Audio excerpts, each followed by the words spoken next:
We do a cover with Iverson.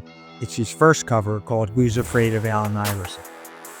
No one would ever do anything like that. Challenging the NBA or, the world at large. Why would you be afraid of Iverson? So we really did some really dangerous, crazy. And that put us on the map. Dennis Page, the visionary founder of Slam Magazine, a dynamic media executive and expert in sports marketing. The business got harder and harder once the internet hit. Got really tough. So what did you do though? The staff never moved like 1 inch. They never moved out of our office, and we kept doing it. And ironically, it was sold more times. How did you say you impacted the game of basketball? I don't know that we impacted the game of basketball. We impacted the culture. We are part of the culture. Let's go back to 95. The merging of hip hop and basketball was always there to this day. Rappers want to be ball players want to be rappers. So that connection, black culture, if you will, was always there. I just recognized it and put it on tape for the world to see. So Dennis, my man, I appreciate you coming. Finally, Postponed one time. Brooklyn, a little bit far for my range, but yeah. But you made it happen. I did. You and I actually met, I think it was 16 years ago. It was Tobias's draft process, right? Okay. And in the same suite? Yeah, I think so. And we met, you gave me a number then, and we've stayed in touch. Yeah, like periodically. You were there. You always been so welcome. Yeah. And as of probably the last 6 months, we probably spoke a lot more than we ever had. Both of us, a lot better, really. Watch it when you're going and right. Yeah, watch with him, bro. Yeah, you've come to support me too. So, and I've come to support you. That it was immaculate. Wow, that was your first game, right? That was my first game. Slam Summer Class. Yeah. How you feel about that? That was a great one. They're all great. I mean, the first one's special. The first two were at Dyke. So it was an idea I had back in 2018. I think, there was the, Elite 24. Right. That started at Rucker, and then that was Under Armour. They gave up the spot. August was open, and I can jump on it, and it's been growing every year. That's our 7th. And that's your 7th. That's our 7th year. How many years of business? The business has been around for 30 years, in our 31st year now. He started in 94. But the game, I think, right now is really maybe the number 3 game. That McDonald's obviously is the most prestigious. I'd say the second game is Square the Game. Okay. For the kids. And I think we're moving into the number 3 spot. I really do. I just love it. It's different. They never play outside anymore. I know you and I grew up playing outdoors, and these kids have not. And I think it's very special to be up in Harlem. Let those little kids see outdoors. So for the guests who don't know, it's Dennis Page, the founder of Slam Magazine. Actually, I explained to you before you came that we lead off every episode with a physical gift, something that you leave behind that ties to your legacy. Okay. Sorry about what you brought, and if you don't mind explaining why you brought it. Yep. This is something I'm very proud of. It's called the 30 Years of Slam. I've been in the magazine business my whole life. We're still publishing magazine, believe it or not. Right. Print, yeah. They're still published the magazine as always. I'm a big magazine guy. At Slam, we never made any books. So this is for our 30th anniversary. We finally made our first coffee table. We just did our second one, which is the greatest. Yeah, I guess the greatest 500 NBA players of all time. That's for another episode. But this book really is the best layouts, the best stories that Slam has produced. Has an introduction by me explaining how Slam was founded. And just something we're very proud of. Beautiful book. You can buy it. How involved were you in the process of this? Very involved. The whole team. We have a small team. There's a woman that's been with me for over 20 years named Susan Thomas. Who really oversees all print. So she really spearheaded it. Picked a lot of the layouts, the photography, what it was about. I wrote the introduction, which I just told you. And it just really captures the essence of slam all in one place. We had done something, I think back in like 2018 maybe, which was all the covers of slam. Wasn't a book, was more of a magazine, which we put in our slam store. That sold out. And we just went into our second break of this. We didn't need to buy it only in the slams. So it's a really, really great project. I'm very proud. Beautiful book. So as a young kid from Trenton, are you only child? No, older brother Older brother. and a younger sister. So as one of three, middle child, you're forgotten often. Yeah, he said, which is true. That I was off doing my own thing for real. It's true. In Trenton, New Jersey, you become this basketball, let's call it geek or nerd. Yep. You love the game. Even today, like It's all true. My older brother played. He was really good at the private school up in Princeton, all state. And, he would drag me. I should say my mother made him drag me around. So I would go to basketball clinics that he would go to, played rounds, and really came to the game when I was about 8 years old. He was this guy, I always talk about him, named Tal Brody, who was an All-American at Trenton High School. Went on to play at Illinois, and he's, not to go way off on a tangent, but he's considered the Michael Jordan of Israel. Plays in Israel. They won the world championship with him. He was drafted by the Washington Baltimore Bulls, subover, and didn't play. Did play in Maccabi games. That's where my first introduction to the game. So I would always be at what's called Cadwalder Park down the street, and just grew to love it. That was my first introduction, like to soul music and just the music playing. There was no hip hop yet. okay. And just fell in love with the game, the culture around basketball. And then when I think I was 12, maybe in sixth grade, my father took me to see this guy named Lou Alcindor from Powell Memorial in New York. Came down to Trent. They played Trent Catholic. 7-1. I had never seen a player like that. Greatest high school basketball player ever. Yeah. Oh, definitely the greatest. You was right. Yeah, 100%. LeBron number 2. Like Lou, Kareem, Abdul-Jabbar was unbelievable. And that just blew my mind about basketball. And I was just hardcore from that. So talk about that moment. You're walking as a 6th grader, 12-year-old. Well, yep. You see, I can't imagine the gym being too big. There was a small high school gym, Trenton High gym, maybe, I guess, 2,000 people. It was packed on a Sunday afternoon, 2:00. Up close and personal. Yeah, up close and personal. I was just blown away. I'd seen a lot of good players in the park play, and I had never seen anything like this. And there's nothing like being in the atmosphere. No, Asphalt atmosphere when there's greatness in the room, there's nothing like it. Nothing like a high school gym. I'm very biased towards watching high school players. That's a big inspiration to slam. Watching high school kids, we were just talking about Tobias Harris. Do you ever envy yours? Just watching high school kids, junior high, high school, go to college, and then really make it to the NBA. I love watching that journey. And that's really what slam was about. 94, that was maybe 65, 25 odd years later when I started slam. But it was just watching great players progress and try and make it to the lip. All right. And now, I don't want to go too far up that field because I think it's necessary. Because I know it's a pivotal moment for you and your interest in the game. Describe that feeling of being in the gym, seeing Lou or Kareem Abdul-Jabbar. It's nothing like I'm a 12-year-old kid. I'm just watching a high school game and just seeing a guy this good, this great, and just dominate. And so I just become like fanatic. So at that point, I'm reading. There's no internet. There's very little basketball on TV at that time.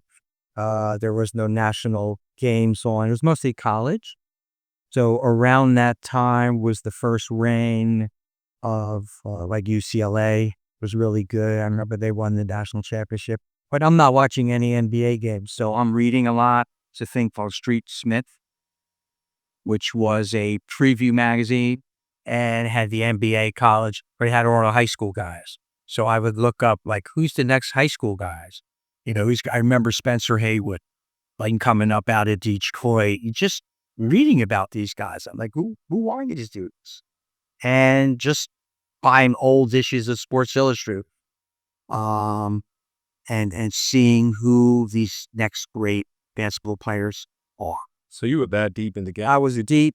Then get on my little bicycle. Then my brother or my father, they would start taking me to see other high school players around the Trent area. Was it because they knew you were interested, or they also? We were all hoop junkies. More because of my older brother. My father was into it. He had a liquor store downtown Trenton, so he would see. He knew some of the guys or the fathers, and it was just a big basketball town. Trenton and Camden, like, dominated in Jersey basketball, and Newark. At schools up there. So, I read the paper, get the New York Star Ledger. I don't know, man. It's just like you said earlier, I was a basketball nerd early on.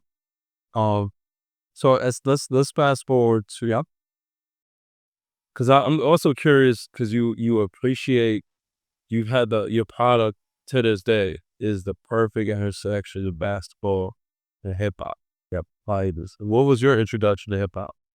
So I mentioned earlier, like, my fascination with soul music. So I've been buying soul 45s at the same time since I was probably 11 or 12 years old. It's mostly Motown, music from Philly, because we could barely get to Philly stations. There was no hip hop yet. And again, I'm traveling Jersey, seeing, other high school players, and I'm just a fan.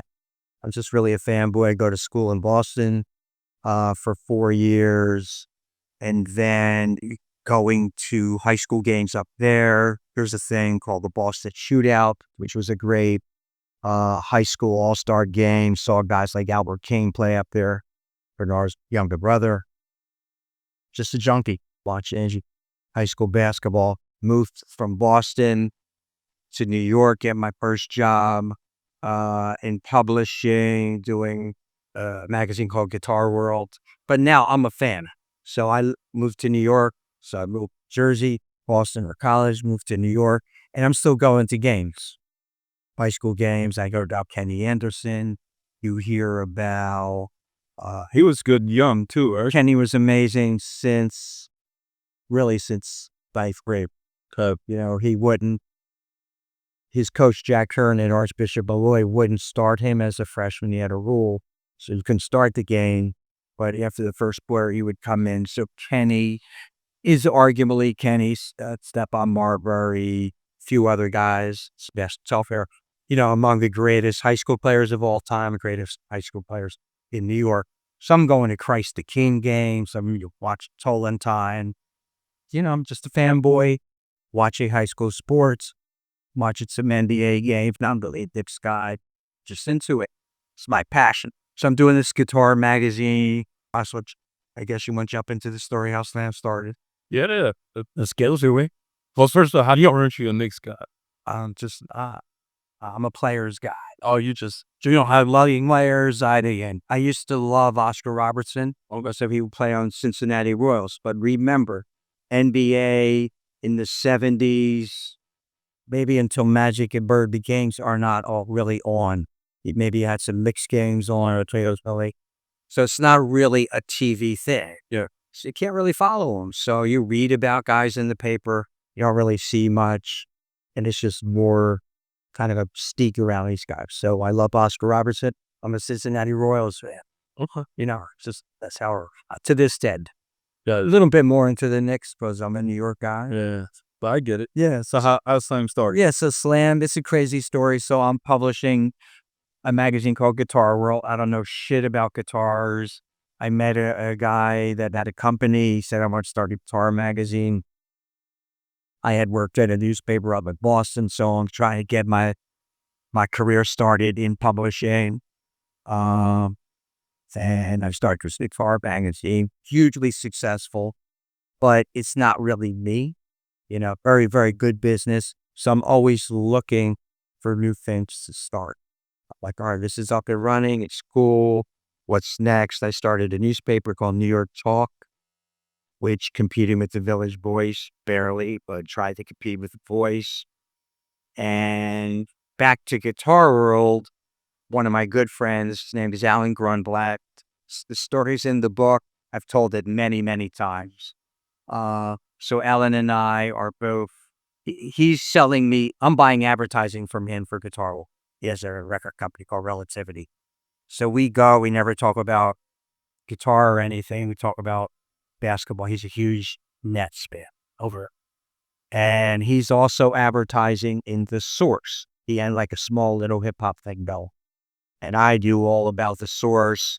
Now hip hop's starting to happen, late 80s, early 90s. It's growing. You're in New York, starting to, come up a little bit on the radio. So you're hearing it. What is this hip hop? It'll never last arm. So he goes to me, why don't you start a hip hop basketball magazine? I'm like, that makes no sense. So I go home literally that night. I try and put together a table of contents about a magazine about hip hop and basketball. I'm trying to think of all the songs. Like, I think Curtis Blow had a basketball song, maybe, right? Am I right? Yes. Like, all right, so I can do one Curtis Blow story. And I ran out of ideas and I just couldn't do it. And literally, no exaggeration, the light bulb goes off. I'm like, nah, I'm going to do The Source for sports. Stay with me. So I'm thinking, all right, I'm just going to do a hip hop sports magazine. It's going to look and feel like The Source. I got it. And then a few hours later, I'm like, no one gives a shit about football, basketball. Football, baseball. I'm a basketball guy. I'm going to do a hip hop basketball magazine. Literally the next morning, I go into the owner of the company. I'm like, I have this idea. The Source now is exploding on the newsstand. We watch everything and what's selling and beyond, breaking all kinds of newsstand records in circulation. I'm like, I just want to do something like The Source, but it's only going to be on basketball. Michael Jordan is now like a mega rock star. I'm like, Jordan's going to be on the first cover. He goes, cool, let's give it a spin. I'm like, all right. I go to my Guitar World team, my art director. I'm like, I'm doing this hip hop basketball thing. I don't have a name yet. You're going to design it. She's like, cool, let's go. So I'm like, shit, I got to find an editor. That took me a minute. I found this guy, Corey Johnson, through the Village Voice. I started reaching out to people. They thought I was crazy. Like, you don't know what the fuck you're even talking about. Because I had no entree into the basketball industry. I'm just a fan. Yep. I got this guitar magazine. Doesn't make any sense. So I put together a little prototype on what it's going to look and sound like. Corey and I come up with it a Slam. We try and, is that the best we can do? A few days, let's do it. Slam it is. I do this fake prototype, not fake prototype, but a prototype of what it's going to look like for advertisers. I start hitting the street to try and sell advertising. Michael Jordan retires. It's 93. He's going to go play baseball. I'm like, I can't do it. It makes no sense without Jordan on the first cover. We spent a few days struggling. I'm like, fuck it. It's just enough to write about. Let's just go. We'll write about everything else. And so me, Corey, Susan, we put together the first issue. Put it on the newsstand January of 1994 with Larry Johnson on the cover. He is all we could get to do a cover. No photo shoots. What team was he on at that time? He was on the Hornets. So we fought a photo from the NBA, like an action shot of him dunking. Put together the issue. I think it was Jason Kidd was in there. Roderick Rhodes, before your time. He was the #1 player in the country at St. Anthony's. Okay. And just a cool magazine. We had a story on this guy named Joe Hammond. Okay. who was a playground legend up at Rucker, Joe Hammond and Pee Wee Kirkland. And basically, I built the magazine on what I would want to see this magazine to be. So it's not college, it's going to have MBA Jews, going to have a lot of high school. It's going to have kicks. We were the first national magazine to write about sneakers, clothing. I don't think we had a fashion shoot in the first issue, maybe the second issue. And that was it. We threw it on the newsstand. Back then, you have no idea how it's going to sell for really 3 months. So I'm sitting there waiting. I'm like, do we do another issue? How much did it cost to start the business? I can't probably $50,000 to print the issue. Again, that company, we had a lot of other magazines. So they supported. They supported it. It was my own little world. I was doing the guitar magazine, which was hugely successful. So I had a lot of currency to make it happen. I'm like the young little superstar kid. Good. So he's like, oh, let's do it. So I had enough advertising in the first issue. I think I had Reebok, Foot Locker. That was a few car companies, some video games. He's like, yeah, you had enough. Let's go. Let's do another one. Put out the second issue with Shaq on it, another action shot. We find out the first issue did pretty well. Not amazing, but well, meaning the copies you put out sold well enough to let's do a second issue. Sure. And then I start going out. Reebok comes back, Foot Locker, and I'm like building some momentum, but I'm still grinding. I'm like, it had never seen anything like this. And it had like a lot of crazy language in. I was kind of trying to copy the source. And also, very important, Vibe had also come out. I think they were into their second issue at this time. And they had this really beautiful photography, much better than the source. So that photography was also an inspiration for how this thing's going to look and feel.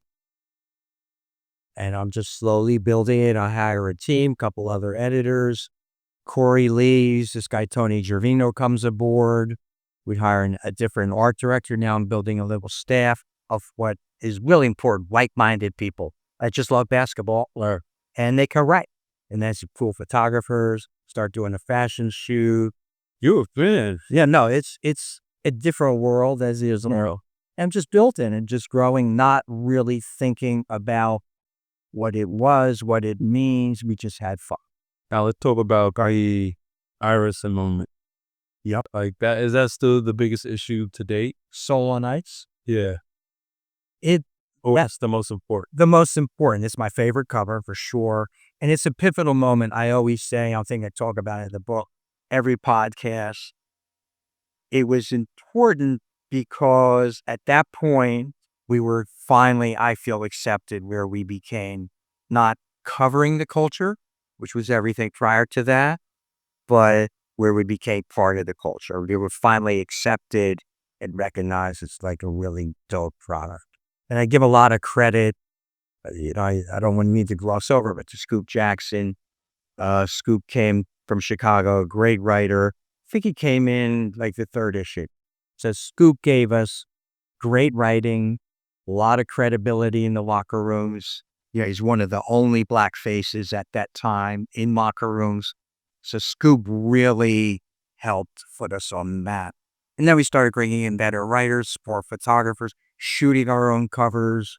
You talked about Jonathan Mannion, shooting covers, and it just became... Did he shoot that Iverson? No, Iverson was shot by Clay Patrick McBride. How did that happen? How did Clay was just, closely connected to my art director, and Clay was like a rock photographer. So we started using like some of the Guitar World guys and the rock guys, Rolling Stone photographers to shoot basketball. They had never done anything like. Oh, my question is, how did you guys get Iverson? Like, how did that? Oh, Iverson, before Iverson, the real pivotal moment. The real pivotal moment was a bunch of covers. So we had the rookie class, the 96-97 rookie class, which we piggybacked on a Lear trading card cover shoot at the NBA used to do this transition program where they bring all the rookies in and They tell them to behave, hold on to your money. Iverson, I believe, either left or got kicked out. That's why he's not on that cover. So Marbury, Kobe, I love it. Ray Allen. Need to find that stuff. That's right. How did that only happen with Iverson? So we got the photos back. No Iverson. Oh, we can't run this, but we're like, all right, let's go. So that was that rookie thing. And then we had what was after that is a Marbury cover, Stephon Marbury, no shirt on, all tatted, wear U Balances. We're just doing crazy shit. Yeah. We're having fun. It's selling, and we're just just living it, and not really thinking about much more than the next issue. Then we do a cover with Iverson. It's his first cover called "Who's Afraid of Allen Iverson?" No one would ever do anything like that, like challenging the NDA or, the world at large. How would you be afraid of Iverson? So we really did some really dangerous, crazy shit. And that put us on the map. And then Iverson later, I think that's 99, I believe, is the Iverson Soul on Ice cover where, he took like a Dr. J inspiration, put him on throwback. He let us take out his cornrows. He claims it was his idea. We say it was our idea. It doesn't matter. And so you have this sort of this Dr. J imagery around Iverson Soul on Ice, which we took from, I guess, that's the Eldridge Cleaver book. Just doing crazy shit. And that really was the spark. Yeah, Russ. And you fast forward. So that happens in 99, and that's an exit in 2000, right? In 2000, we sell it. So to a publisher in California called Peterson. But the crazy part is that they didn't want to run it. So they gave me a contract. They bought it. They owned it. But they said, we'll just go fuck it up. We keep running it. And you have a contract. We keep doing your thing. The staff never moved like 1 inch. They never moved out of our office. And we kept doing it. And ironically, it was sold 5 more times. All right. Through, if that's 2000, really fast, sometimes in 1 year, sometimes in a couple of years. And what happened was a lot of the companies that were buying it were big publishing companies. And then Slam came along for the ride, and they had no idea what to do with it. And they just said, And you're still involved. I'm involved. I'd never left for one day. And they're like, just keep doing it. We don't even know. This doesn't fit. We don't have any sports titles. It was the FHM company. One company was Prime Media, which on New York Magazine. We never fit. And then we were part of a company called Source Interlink, which had a lot of surfing magazines and skateboard. We were part of that group. And they just left me alone. I kept doing it. But the business got harder and harder once the internet hit. Got really, really tough. Yeah, so let's talk about that transition. Yeah, so that got real. The internet, I use like 05. Okay, sort of is the marker for that. Magazines now are starting to slide on the newsstand. Kids are now online. They're looking at blogs, things like Nas Right. There's that thing called Hoops Type I think it was out of Spain. Yeah. So you were able to get your information, your basketball information, like in your top. And then ESPN is now huge. So they're broadcasting games. They come out with a magazine. SI is getting a little hipper. So is this the toughest moment? And yeah, I'd say at that point, 05 to 2017, when I bought the magazine back, that run was really, really rough. So what did you do to come? We hung on. I had tremendous relationships. Our team had great relationships, and we hung on. The brand was so strong. An example would be Nike, for example, advertised with us. I think they came in like issue number 6, maybe in 1998. They have never missed an issue of Slam in 25, maybe 28 years. So We are strong with it. they are the relationships, and they stayed with it because, again, there's nothing like Slim.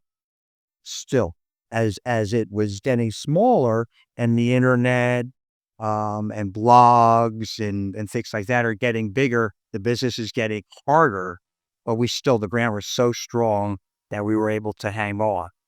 But they got super, super tough.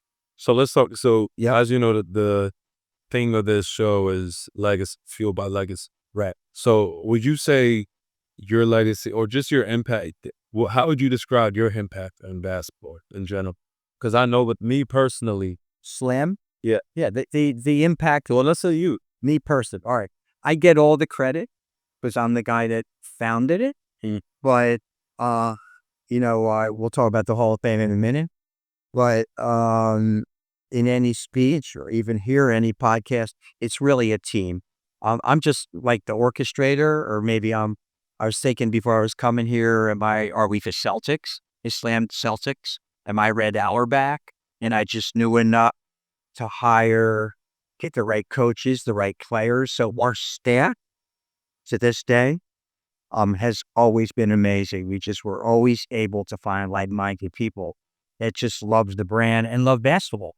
And they could also write, or they could also design, or they could, shoot great photos. But it was always about this team, and that's really what's the best. So yeah, I'm the founders. My idea with a lot of input. I had the vision because I was living the vision. I was that guy, and I built a magazine for V. But it's really it's a team game. How would you say you impacted the game basketball? Like, Slam in I don't know that we impacted the game of basketball. We impacted the culture. We are part of the culture. The merging, let's go back to 95. The merging of hip hop and basketball was always there. Rappers want to be but to this day, rappers want to be ball players want to be rappers. There was even an album that came out. Kobe is on it, Iverson, Jason Kidd, rap it. Right. So that connection, Black culture, if you will, was always there. I just recognized it and put it on paper for the world to see it. So, I didn't get the credibility. I just covered it. And then we became part. and you also gave I think you gave a platform for young guys to kind of start to build a personal brand by being on the cover. Absolutely. That's sought after to this day. Yeah, and I can imagine that's why you still. Well, yeah, the cover is the whole thing. So back then, guys like Iverson, and I go back to like some of my favorites, Marbury and KG, wearing, being all iced out. No one would ever allow the player to express themselves. And that's what the Source was doing. I just said, all right, let them be themselves. So they came all iced out, and then Iverson Sola Nice, blowing his hair out like that, and the Clippers cover with Elton Brand and Darius Miles and Quentin Richardson, where they're changing their shirts around. We let them do pretty much whatever they want, without exception. Tattoos, some magazines would airbrush out the tattoos. So we were very much, with them, supportive of that, and let them express themselves. And that they appreciated that, and they recognized that. And to this day, we still do that. So young players, we just did Kukla flag. So you see, young players coming up still want to be on the cover of Slams. It's an incredible thing. It's I put it in, the cover of GQ or the cover of Vogue. Yeah. Cover of maybe Rolling Stone, not so much. But to be on the cover of Slam is still the ideal, and it's essential to everything we do. I'm super impressed by. I had the opportunity, pleasure to go to the Slam game you invited me. Thank you, my son. Yep. And I was watching you, and you're still like a kid at a candy shop. Like, you love it. I do. I really, I'm just a hoop fan. I'm just like, Are you? Is a part of you super happy to see like the moment for the kids? yeah, no, Is that it's huge for them too. it's a big deal. I know how hard they were. I've seen a lot of them come up personally, like a Stephon Marbury. I've watched Steph since 10th grade. I met him when he was a junior at Herderdale. We went out to Lincoln. That's how I met Steph. to do a fashion shoot. I think it was the second issue of Slam. So, he's close. Iverson, I knew all about him, playing up in Virginia. Then he, went to jail for a year, just following these guys and all of them. And I'm still a fanboy when they come to the game. Jalen Green played in our game, Chad Holmgren, so many guys, Josh Christopher, Shareed Cooper, watching him, work hard and try and make it to the league, chase their dreams. Tobias, we talked about, good friend of yours, watching Tobias. I know Tobias when he was 12 years old. We talked about that, watching him and his dad achieve that dream and play at Lutheran, then league Lutheran, go to half hours, that's okay. Yep. Go to Tennessee. I don't know what it is. I just buy into the. I'm a discovery guy. Same thing would use it. I'm constantly online trying, like, who's the next great rapper? That's where I want to know who's next. I don't give a shit about, LeBron now, although, his career is amazing. And he's the most, but I loved LeBron when we did the cover with him and Sebastian Telfair that was shot at Hunter College. I'll never forget these moments, like when they're young kids. How do you, let's Go ahead. I'm sorry for jumping all. No, I love it. Yeah, I think it's valuable too. Go ahead. How would you like your lights to be told? Like, I don't think of, honestly, I don't think about legacy. I know last year, will you leave ones? I'm leaving one, but I don't think of that. Okay. So let's think about it for a minute. All right. Last year, Slam and myself were inducted into Basketball Hall of Fame with an award they had. It's really for media people called the Kurt. I'll start downplaying it. No, I got to. It's a Kurt Gowdy Award. So a lot of photographers have received it. Woj just got it this year. So I didn't even know about it. So one of my dear friends who works at Slam, Andrew Pitigorski, came up with the idea to get me nominated, and I just laughed. And then it kind of happened. Never thought it would happen. So it was an incredible honor. So I guess that will be the legacy. You're a Hall of Famer, man. I'm a Hall of Famer. Well, yeah. Did you pitch yourself? I'm like, Yeah, no, I still, yeah. Trenton, that's going to see Lou Alcindor. Yeah. That's a geek about basketball. I never thought about it until Pitt brought it up. I just laughed. It's like absurd because I didn't know that there were these other media. Because that's your Super Bowl. Like, that was my Super Bowl ball. And now we have a lot of people on the staff that have been with me. Some for 20 years, some for 15 years. Adam Figman, the new CEO, Dave Schnurr, Susan I talked about, Franklin Cali. These guys were all interns. So now they'll take it, keep it moving, and hopefully the Slam brands, will live forever. Nothing is forever, but maybe we'll ever get another 30 years. So in closing, yeah, there's a museum installation featuring Dennis Page. And what are the 5 covers that represent your legacy? The first one. And what song is playing? What song? All right, we'll do the song last. First cover, Soul on Ice. That's the most important cover. Soul on Ice, Iverson. I have the Marbury KG cover when they were rookies. On the T-Wolves. They have an interesting friendship too. Yeah, I love them both.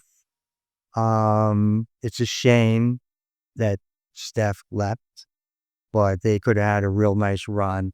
But I like that cover because that was really one of the first covers that really let these guys express who they are. So that's an important cover. Sebastian Telfair and LeBron, super important because that was our first LeBron cover. And I love Sebastian because he's an amazing player. He's had a tough time, with his career. But that cover is important because Sports Illustrated had LeBron first. And to this day, I'm still upset that we didn't have LeBron first as a high school. So I'm very salty about that. And I really am very upset that my editor at the time, Ryan Jones, for not pushing me to do LeBron on the cover. He's like, nah, you wonder, it's too unknown. He's probably right, but I regret not doing invert. So that's important. Another cool cover is Drake with, I think it was Kyle Lowry and DeMar DeRozan, because that was the first artist, rapper that was off cover Slam. So I think that's really important. Later on, we did J. Cole, we did Kanye with his jeans. And then fifth would be, we'll go with, I'm the favorite choice, Cooper Flag for the new one, because I think, I'm going to go out on a limb, I think Cooper Flag is like the next guy. I really do. I don't care. People think, maybe not crazy, but I think he's the second of the Larry Bird. So I'm really proud. We had that Duke as a Duke cover, but I think, bro, he's a very special, special player. So to have Cooper as the next generation player to still, to be off the grace to Fellows Land is a real honor for me personally. That's beautiful, man. All right, what song closes? What song? Bobito asked me that. You know what? I was on a podcast with, Bobito, right? Yeah. Yes, bro. Bobito asked me what would be my layup song or layup line, and it come out. And the song, as a little kid, that always be in my mind was the Harlem Globetrotter song, Sweet Georgia Brown. So when they do the circle, before the corny ass Globetrotter, so they would be on what was then the Wide World of Sports, Saturday afternoon, 5 o'clock on ABC. So they would come out, and as a little kid, you never saw anything like the Globetrotters. They're very impressive. And then they did this circle with all the moves, which you had never seen anywhere. And they were playing Sweet Georgia Brown. So it's not a typical hip hop song. It's just something that I always remember sort of becoming indoctrinated into the flame of the game. Wow. I appreciate you, man. Thanks for coming to Border. My pleasure. Let's do it. All right.